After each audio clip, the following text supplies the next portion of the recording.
Gregor Townsend.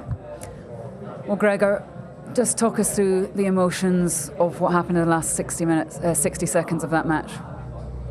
Well, it's probably the 8 minutes or whatever after the match. It was emotional to everybody that was in the stadium.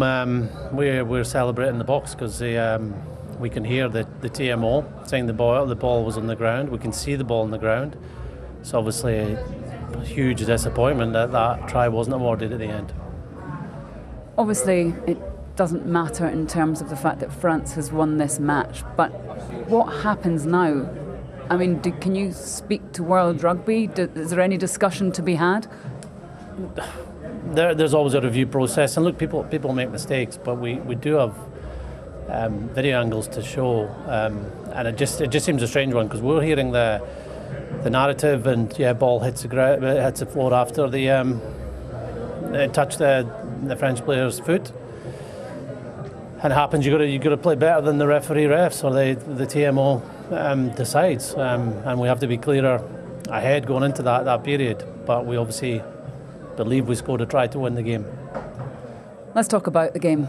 It was a very strange second half. In actual fact, most of the action happened in the last 10 minutes. In Scotland, were imagine hoping to hang on. France had that one moment of magic that set them apart. But how do you evaluate Scotland after all of that?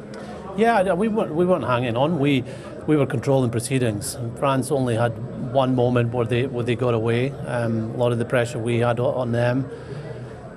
We were leading the whole game, so it was really disappointing to have that error, and obviously a good try by France. But they had decided to play a kicking game, and we were comfortable within that. It's horrible to watch. It's a poor law, and I believe it has to be changed, that you can kick and not chase your own kicks.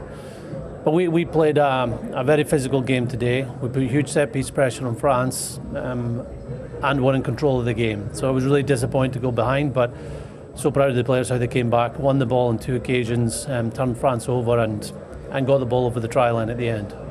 It's been an interesting couple of weeks really. Against Wales, Scotland won a match they could have lost, and today they've lost a match they could have won. How are Scotland set up for the match against England, which is next up?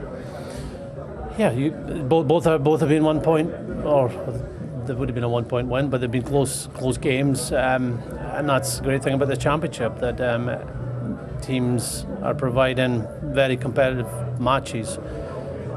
What we've shown today is that we can play a game when the weather conditions are poor, that puts one of the biggest packs in world rugby under a lot of pressure, and be ahead for 90% of the game. We just have to make sure that we win. That's what we're here for, and that's what we'll work towards in our next game, which will be another tough challenge.